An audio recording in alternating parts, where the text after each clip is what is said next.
Kalaupun misalnya pengadilan dihukum untuk membayar, sepanjang itu putusan perdata, kalau putusan perdata tidak dipenuhi, walaupun itu putusan pengadilan, itu bukan pidana.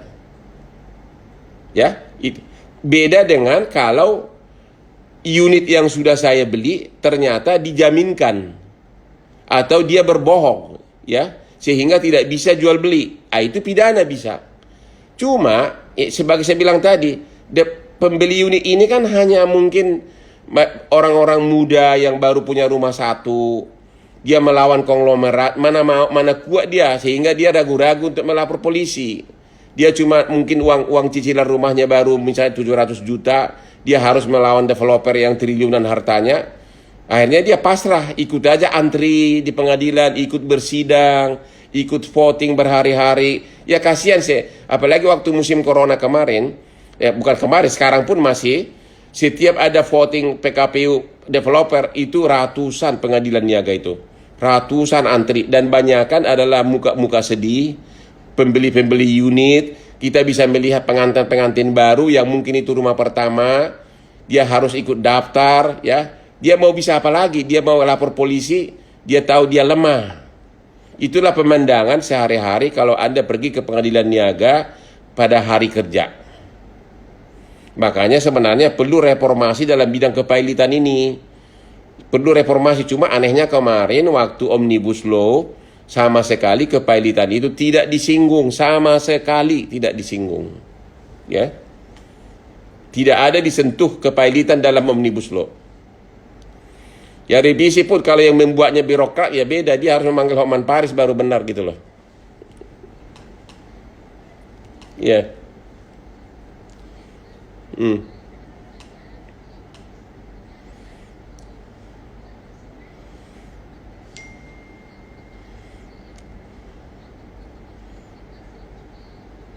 Ya.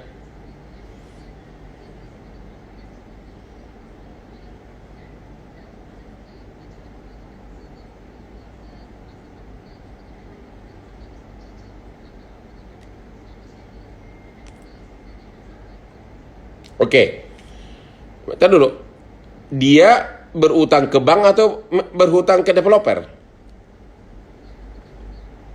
Oke. Berarti ada dua nih, ada tiga pihak. Ada pembeli, ada developer, ya. Halo? Ada developer, sebentar. Sama ada bank, suruh si Anggi buka IG bilang, suruh si Anggi buka IG, ya. Dia telepon, ya. Tamunya juga suruh lihat bilang, ya. Ada yang cari saya terus. Oke, jadi ada bank, ada developer, ada si konsumen, oke? Misalkan PT developernya pilot, sementara dia belum AJB, belum akte jual beli kan? Berarti tanah yang dibeli itu bukan milik dia. Itu menjadi harta pilot untuk dilelang, oke? Itu menjadi harta pilot untuk dilelang. Arti walaupun dia sudah bayar karena dia belum AJB, dia tidak bisa memiliki tanah tersebut kalau dia pilot. Suruh nonton apa? Ya, dia tidak bisa beli, dia tidak bisa memiliki. Nanti tanah yang dibeli itu akan dilelang. Kalau nanti hasil penjualannya akan dibagi-bagi kepada para kreditur, termasuk dia kalau cukup ya. Oke, sementara dia masih punya utang kepada bank. Bank tetap berhak menagih ke dia. Kalau ada harta dia yang lain, bisa disita oleh bank.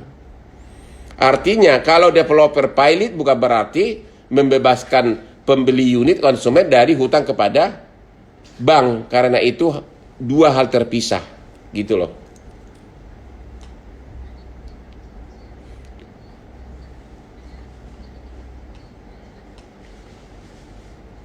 Ya.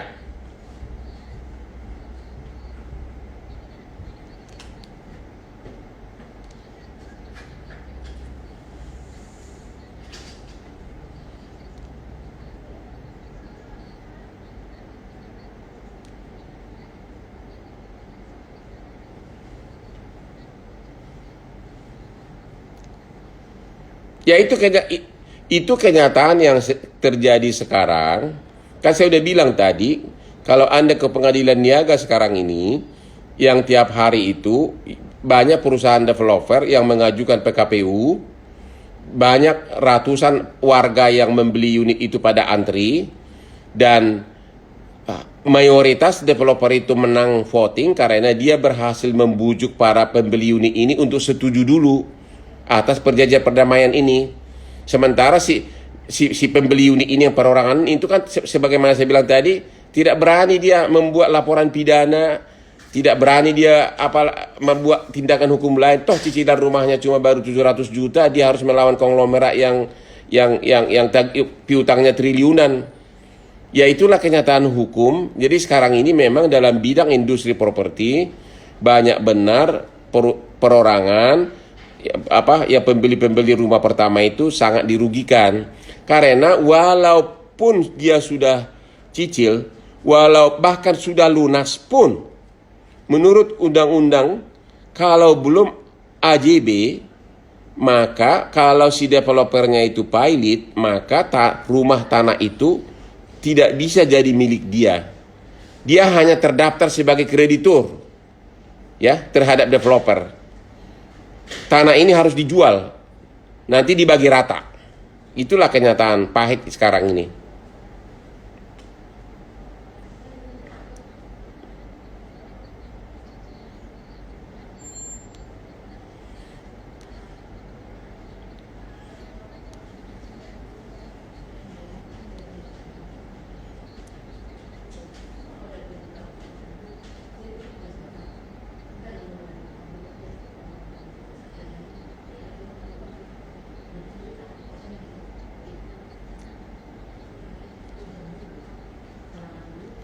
Ya.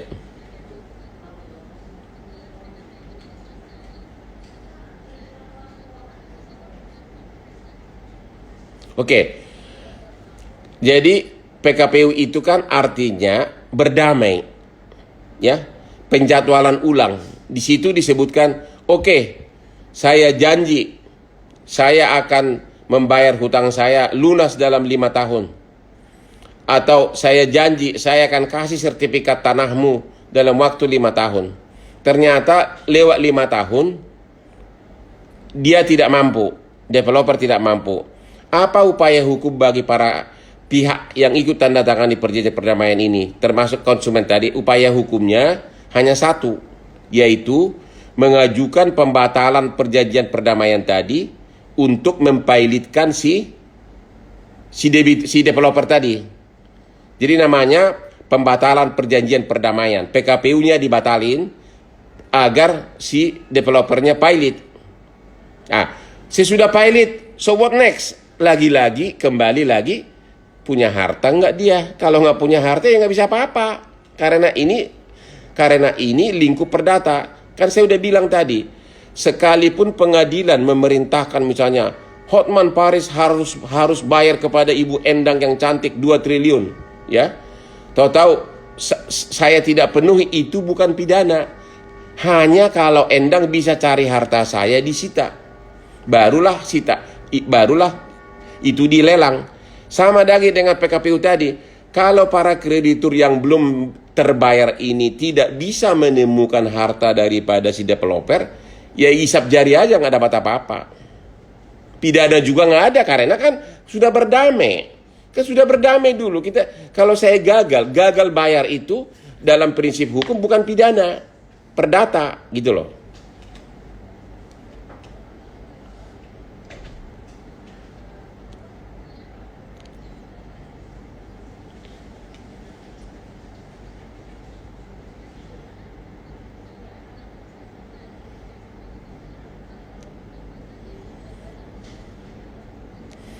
Gimana pertanyaannya? Kurang jelas tadi, suaranya hilang tadi.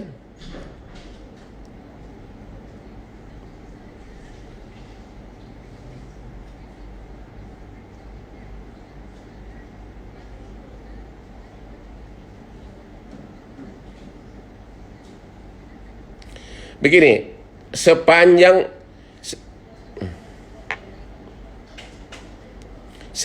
menyangkut pelaksanaan PKPU tidak ada pidana. Itu aja dulu. Karena PKPU itu Ya, PKPU artinya berdamai. Orang yang tidak bisa melaksanakan perdamaian itu bukan pidana. Begitu loh. Paling-paling kalau ada tambahan jaminan, ya itu yang dilelang. Tidak ada pidananya PKPU. Karena PKPU artinya shake hand, berdamai. Cuma melalui pengadilan. Itu aja bedanya. Makanya banyak investasi bodong itu, mereka dengan berbagai cara, PKPU dengan alasan walaupun sebenarnya pidananya banyak, tapi gara-gara sudah PKPU, ya udahlah. Itu dianggap sudah perdata gitu loh. Pidana berubah jadi perdata.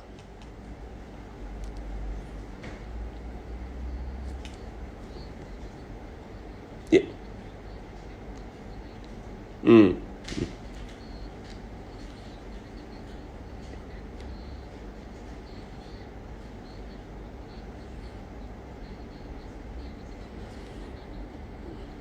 Itu tidak ada dalam PKPU begitu. Yang ada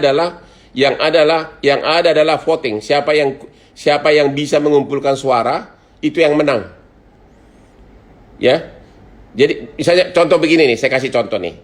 Waktu krisis waktu tahun 98 tahun 2000, saya sering membela debitur di mana krediturnya itu waktu itu banyak yang direkayasa.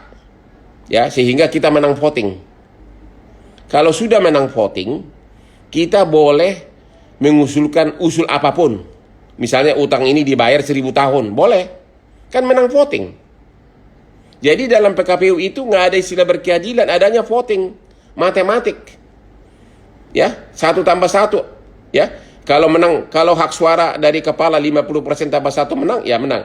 Kalau yang setuju 2/3 dari jumlah hutang, ya menang, ya udah. Itu namanya bukan berkeadilan, itu memang sudah rumusan matematik itu, ya.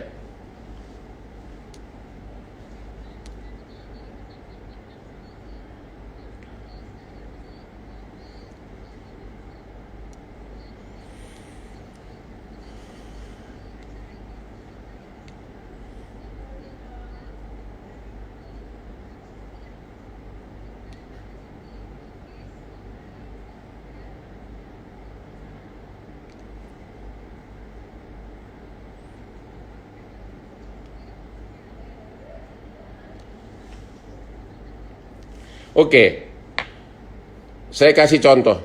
Ya, yang pertama adalah usahakan AJB secepat mungkin. Itu dulu. Ya. Usahakan AJB secepat mungkin. Kemarin ini saya kasih contoh pengalaman ini.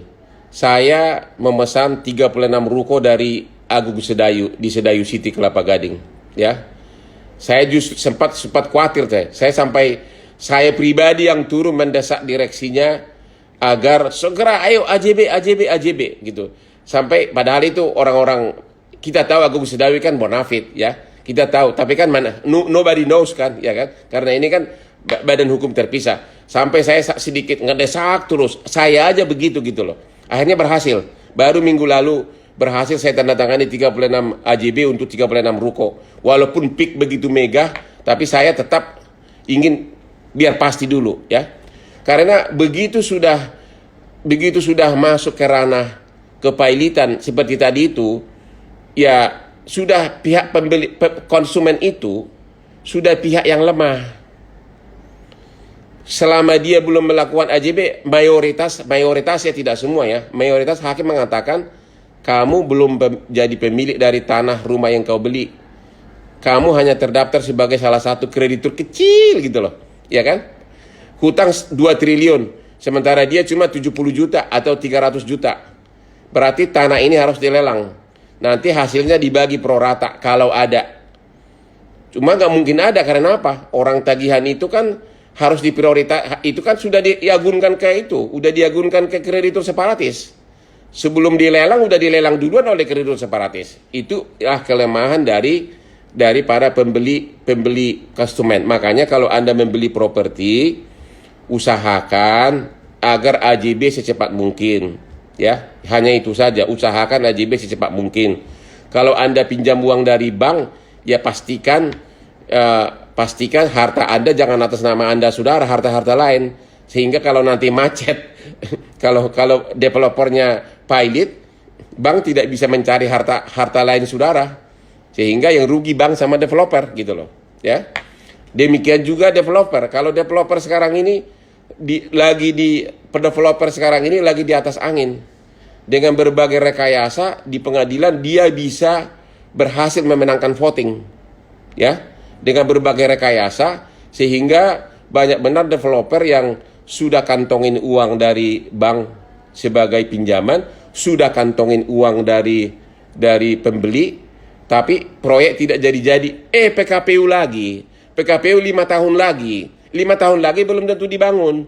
Pas dibangun nanti duitnya sudah habis karena sudah dipakai, dipailitkan, hartanya sudah tidak ada. Jadi sekarang ini banyak developer, kalau memang niatnya arah ke sana, banyak kesempatan sekarang, kesempatan untuk melakukan itu kalau memang ada niatnya ke sana.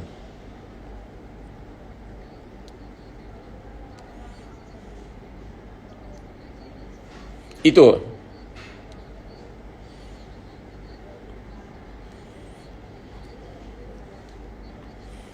Dan kedua pastikan dulu, dicek dulu tanahnya diagunkan ini nggak ke bank, walaupun itu susah jawabannya. Ya,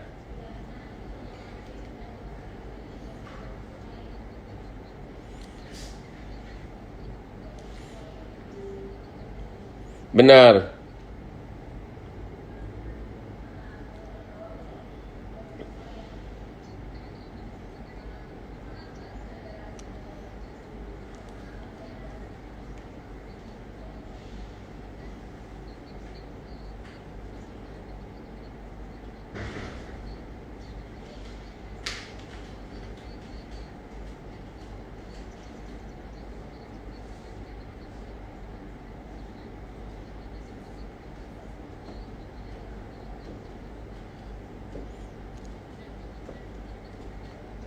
Hmm. Ya.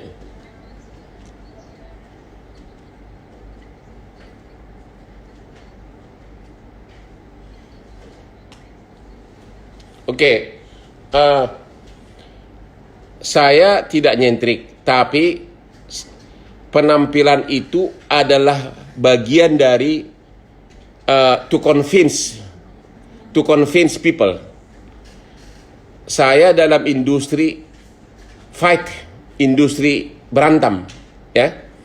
Setiap saya ketemu lawan, secara psikologi, I have to show that I'm a man of quality, ya. Ya, man of quality, ya. Contoh, saya kan 20 tahun sama asing. Saya berhadapan dengan berbagai perusahaan asing. Orang bule itu suka anggap remeh terhadap orang Asia, ya. Suka anggap remeh terhadap orang Asia. Baik, terutama aspek jasa, kualitas sebagai lawyer. Karena memang banyak lawyer kita bahasa Inggris saja nggak bisa. Tapi kalau kita datang ke ruang meeting, contoh nih, dilihat nih, ini misalnya, dilihat dasinya aja dia udah tahu Stefano Ricci. Berarti kalau nggak dibeli di Milan, beli di Saint-Élysées di Paris, terus kita duduk, diketok meja, berliannya dikumpulkan semua ada 30 miliar. Dia akan langsung, oh, this man is a man of quality, karena kalau tidak berkualitas ya tidak mungkin mampu membeli. Jadi itu perlu, penampilan itu perlu dalam bidang jasa, ya, kira-kira begitu. Dan semuanya nih, ya, bukan berarti mau show off. Saya justru kalau sudah di luar kerja, Anda kalau temu saya di Bali, saya pakai sendal yang 20.000, langsung di bandara saya sudah pakai celana pendek, sudah praktis, sudah jadi fakir miskin. Tapi kalau di Jakarta jangan tanya, saya pokoknya ngegos itu perlu, penampilan itu sangat perlu, ya. Itu kira-kira, karena secara psikologi kita harus tunjukkan who the hell are you, here I am, gitu loh, ya. Ya,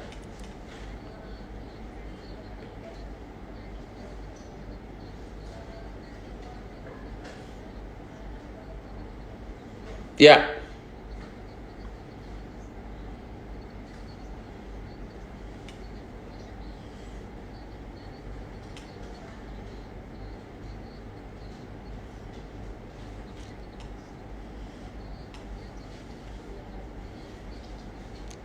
setuju.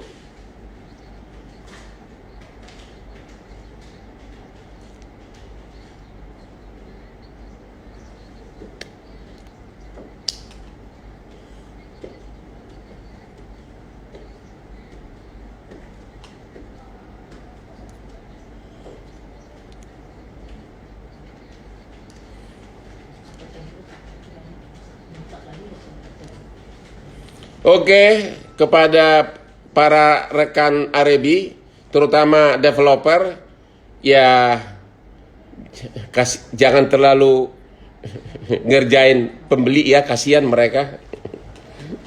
Ya, yang fair dikit lah gitulah. Itu aja deh.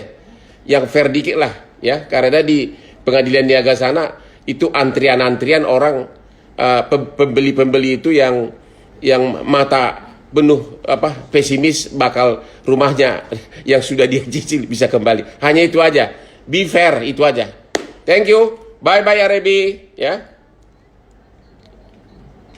Ya.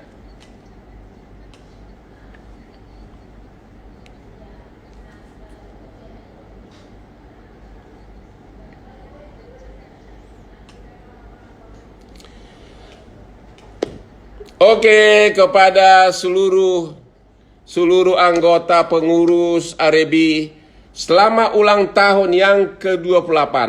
Hotman Paris mengucapkan selamat ulang tahun kepada Arebi. God bless you, semoga makin sukses. Salam Hotman Paris. Oke, bye. Bye.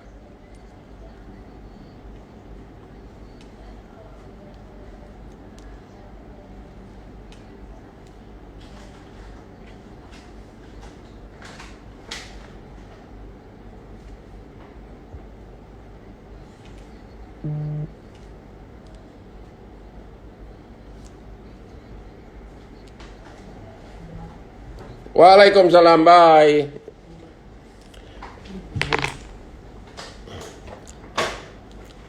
Suruh si